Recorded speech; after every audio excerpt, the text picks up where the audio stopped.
Part 3 Hermes Trismegistus Chapter 22 The Source. I was centered on the axis of eternity. All the life force was swirling around my essence, and all its light rushed through me and into colors no eye could fathom. Its speed pulled me deeper inside, and even faster than I could imagine. Powerful to be in it together, when all becomes one, and one provides for all. We were formless, shapeless, and we were the purest energy radiating through all form. It was not about where I'd gone, this was it, and every aspect of the life force that my ancestors had carried was beaming here and now. This was the same energy that all descendants borrowed when they rented an embodiment of their own. I was being offered up to the source, passing on with the light. At the same time it passed through me. This light cleansed me, and any thoughts of my past were never here. I could not think of who I was back then, because all I knew was that I was right here. Emitting and growing, this tunnel of light was like a stained glass window to the soul of all beings, encapsulating me to its peak.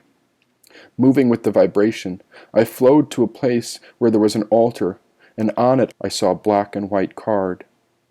A card? Moving closer to the card, I felt the heat of 1,000 suns began to surge.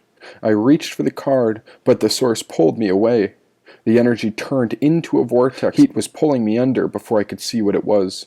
Now flames began scorching everything in sight. Rebirth, said the voice. Too much, so bright. I was slipping away, out of the source, when thousands of pages burned around a tunnel directing my essence.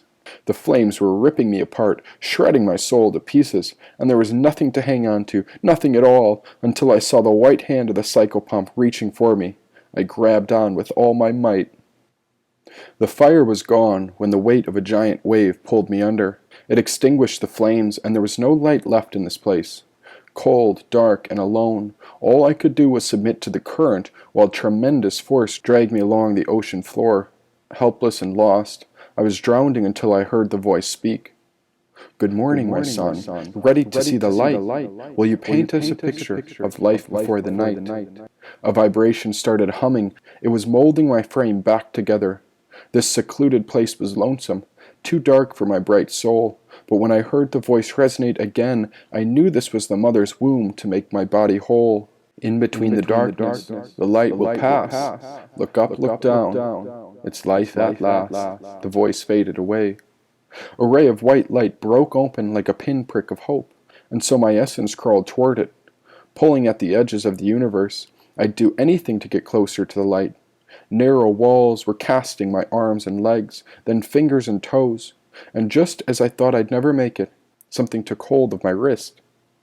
All I cared for was this light, but then another hand grabbed onto my ankle, trying to hold me back.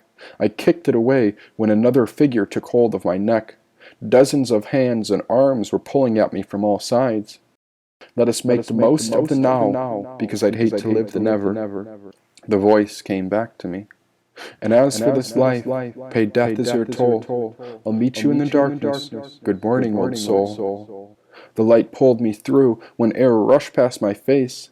My eye opened, and I was lying in the cave beside the 28th psychopomp. What do you remember? Asked the psychopomp. I looked down at my arms, then to my naked body.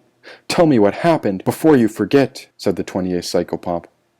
The black and white hands held me as clouds passed over the opening of the cavern.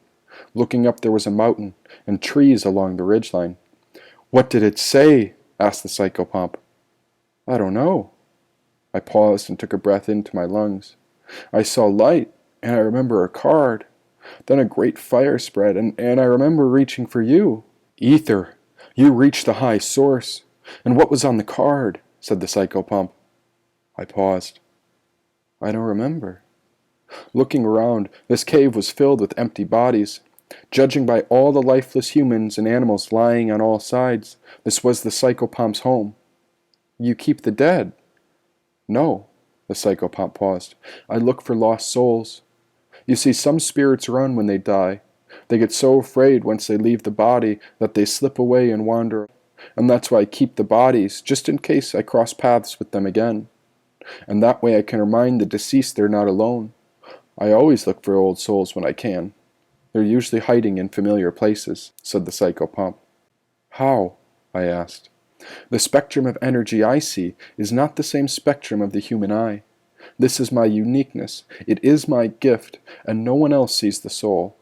No one but I, said the psychopomp. All these dead vessels had been well cared for. From small animals to powerful beings, their bodies were lying side by side in peaceful positions across the ground. The psychopomp helped me sit up when a white and black card slipped out from under me.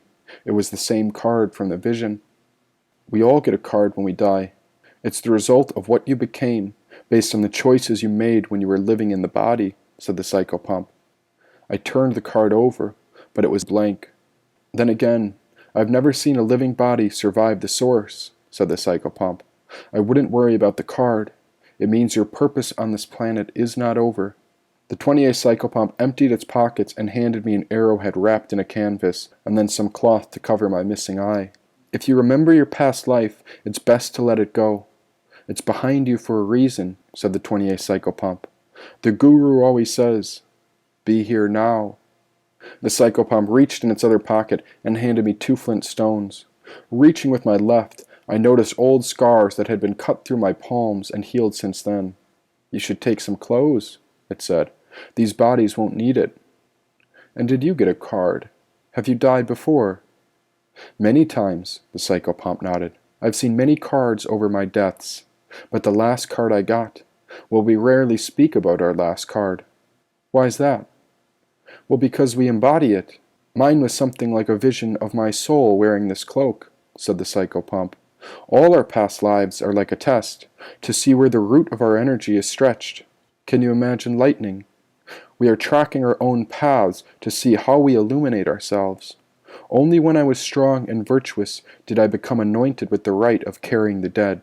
I served many life sentences. I was incarnated in all sorts of animals and trees, and I even spent a few millennia in the ocean before I was able to travel the cosmic seas. I turned over the blank card again and wondered what it meant. We are given many chances. The one is truly compassionate, but we cannot understand the journey until we pass on from our body. You came back for a reason, and your choices will decide who you become, said the psychopomp. And how many of these dead ones were given another chance? I looked around the cave at the bodies still clothed. They too had no idea when the end was coming, yet death had taken them whenever it decided. Some were dressed for work, others ready for bed, but all these creatures seemed at peace together as they lay around us dead. I'll need to go now. There are many others that will pass soon, and I suppose this stone is better for you than it is for me, said the psychopomp, and handed me the greenish-white stone.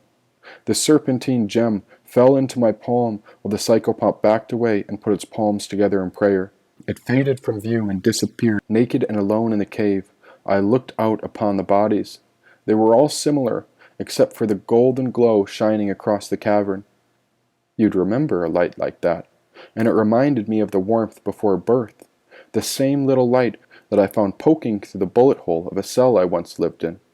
I took a step toward it when I noticed the copper helmet was molded from ancient pennies.